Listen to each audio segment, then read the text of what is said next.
Throwing now, Ryan on first down. Eluding the pressure right. 7 yards on the play, and that'll make this a second down. Now, that was not a bad scramble there on first down. He didn't force it, nor did he throw it away. He was able to take off, and now he made it a very manageable 2nd and short.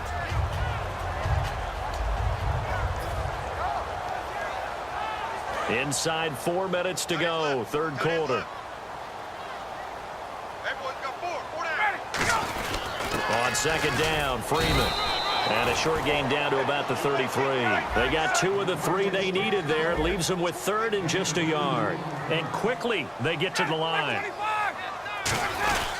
Again, they'll run with Freeman. And he picks up the first before he's taken down at the 29. And 5 yards on the play there as the drive will continue. 3rd and 1, partner. No need to be fancy there. Just use some force and move forward and pick up the first down.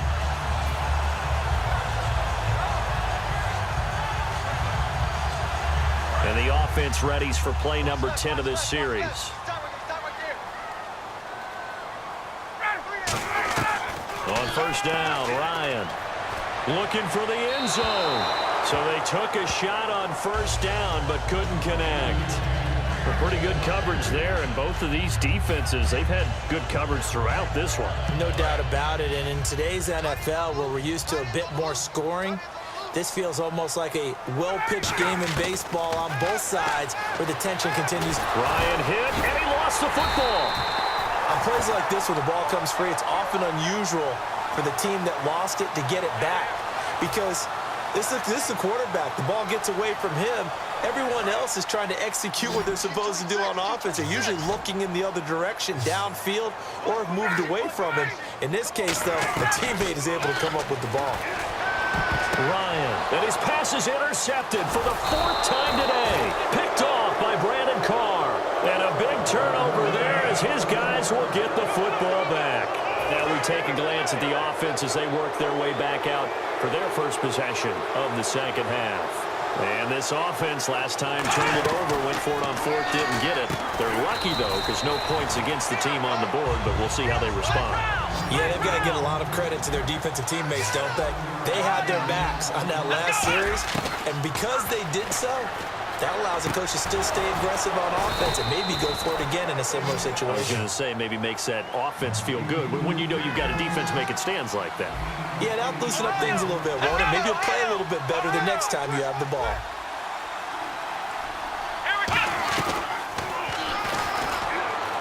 And he is going to lose yardage here. It's a loss of 2 there, bringing up second down. Well, that's the big drawback to this play. Even if somehow the quarterback pitches it, he's not immune to the big hit. In this case, he kept it and absorbed it anyway. Here's Prescott, flush to his right. They find some open field here.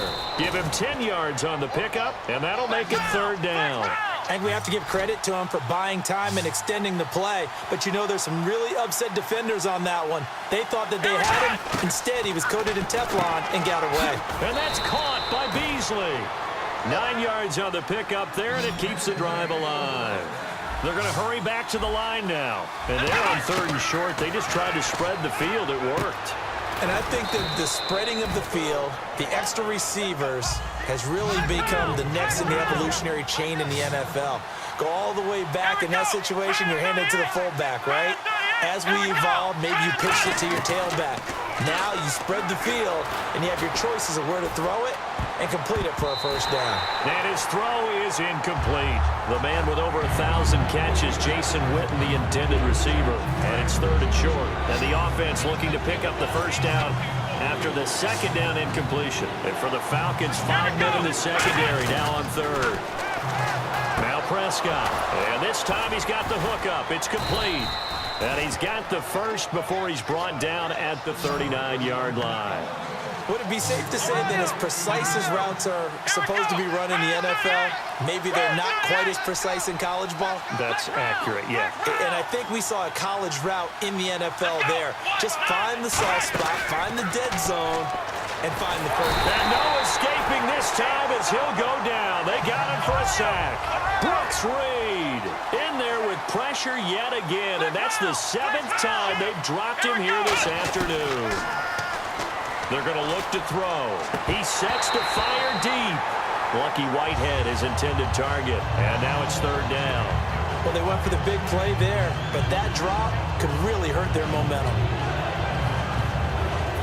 Long drive. The defense just cannot seem to catch a break and get off the field. So it's third and long, and defensively not a real surprise there in the dime. From the shotgun, he'll look to throw. And he's going to be taken down. Back across midfield, just across midfield at the 49. Well, how about that? A dime set on defense, 6 defensive backs. None of them blitz. They're just back there in coverage. Defensive lineman gets the sack. That's where the O-line, they go to the sideline, they keep their helmets on so the cameras can't find them, right? Yeah, the cameras can't find them, but I know one thing. The O-line coach will.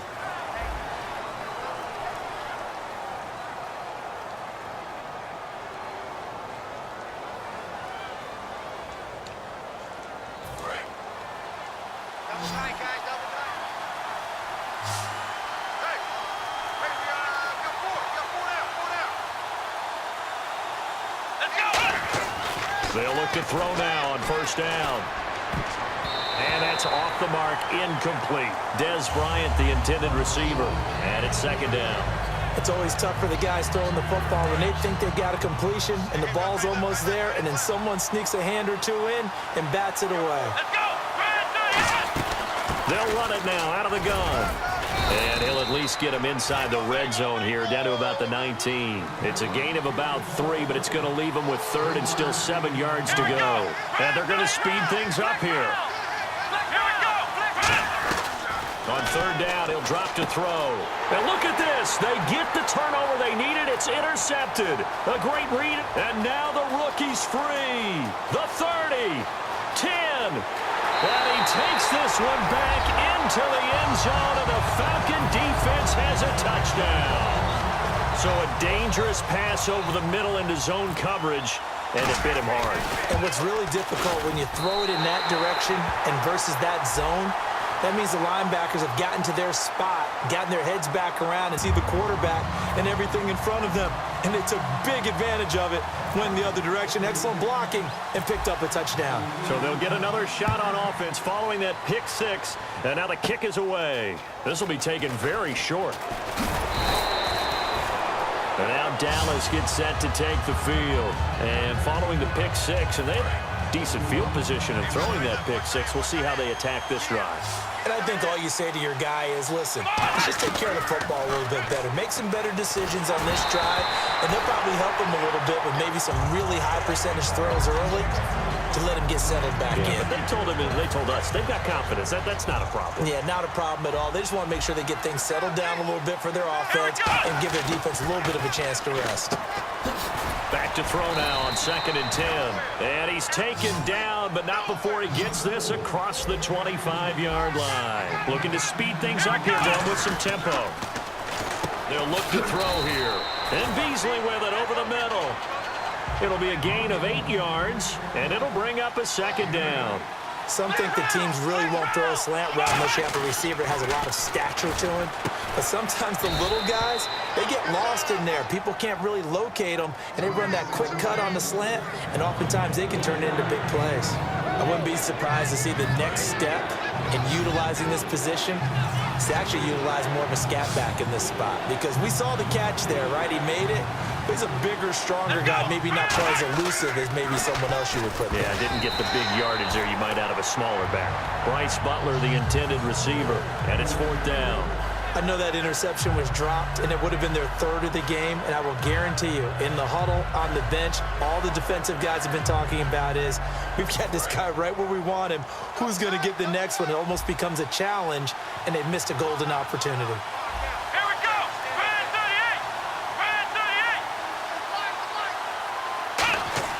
Gotta try it here. He's back to throw. Boy, it looked like he had it and dropped it. And the Falcons will take control of the football in great field position. Now the Falcons offense, they get ready to head back out here. Looked like they had something going last drive. Then the interception happened. Will they recover? The memory they need to keep with them is that they did have something going. They were moving the ball on offense, had a nice sequence going, Don't worry about the other part. You can't get that back. Let's go back to what you were doing well before. I thought you were going to say they need to have no memory, but remember the good part, forget the bad. Even better. Freeman, the lone man in the backfield. And some extras coming up on the line here, readying for the blitz. On second down, here's Ryan. To the sideline, and oh, a nice catch there. Made sure the feet were inbounds, and they were. I do have to admit, I like it when it all comes together. When the top part, catching the football, right, whether you're catching it with your hands or cradling it, comes together with the legs, in this case, the feet, doing a little toe tap to stay in bounds and complete the catch. And a great job by our crew on the camera. Oh, no, he lost the football. It's picked up by the Cowboys. And the return stops at the 39-yard line. And out now come the Cowboys. And last time, went for it on fourth, didn't get it. See if they can pick themselves up off the mat and do better this go-around. Sometimes I have this vision of coaches writing notes to themselves before a game. And sometimes that note says, be aggressive, stay aggressive. Maybe that's what we saw in the last possession. Yeah, they were very aggressive. This time, will it result in points? We'll find out. Got a man over the middle. It's Williams. They give him 13 yards there on the play and a fresh set of downs. And now it looks like they're going to be in the hurry-up. A first down carry by Elliott. Still on his feet. And he is going to lose yardage here. It's a loss of 8 there on the first down play. Well, that wasn't just a loss. That was a loss of big yardage there. So the sense you're starting to get is that offensively, things are starting to pile up against them, and they've got to find a way to stop that. Conversely, how about the great call by the defensive coordinator? He realized that he's got him on the run a little bit. That call was made to get upfield penetration by his defensive front to try and get into the gaps, get upfield into the backfield, and make a big play. I think. And he's going to be intercepted a third time. A great read, and it's picked off. There he goes, right side. And he takes this one back into the end zone, and the Falcon defense has a touchdown. Short throw, pick six right there. Those linebackers, they love when those short throws come and those eyes get real wide, don't they? How about the anticipation on the play? Reading, reacting, and then the ability to catch the football and take it in the opposite direction.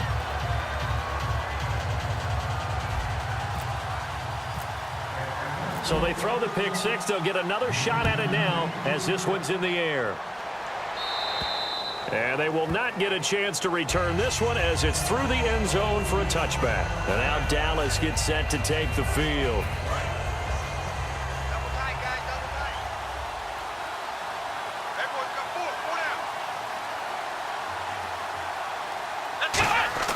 Here's Prescott. Nowhere to escape, and he goes down. Vic Beasley from his outside linebacker spot, forcing the sack for a loss of 8. Let's go! Now Prescott. And this is incomplete. Cole Beasley, the intended target, and it'll bring up third down. There are a good number of coaches at any time they call an in route are really worried about the play because there's so much traffic ordinarily that the ball has to get through to get to the receiver. And on that play, it was batted down. Now on third and long, they'll look to throw. Now they set up the screen. That's complete. He loses 4, and it brings up 4. I love the intelligence the defense just showed there. Read their keys, saw the screen developing, ran to it, and smothered it. And this is intercepted, and that should do it. Picked off by Robert Alford. And they have the football and will set up shop at the 33-yard line. So out come the Falcons now. And last time, the fumble, the turnover. Now they still have the lead, but I don't think coaches care. Turnovers will bother them no matter what the scoreboard says. That's the relief that you still have the lead. But coaches look at what if and what it should be. Turning the ball over when they get a chance to score more points and increase the lead, that's what's going to affect them. And they're also thinking to future weeks, maybe when the game's closer, right? No doubt about it. You want to clean up everything. Let's just be honest about it. They want everything to be perfect at all times. They don't want to give up anything that's going to hurt their team. Time for a break. We'll come back and see this one out after this.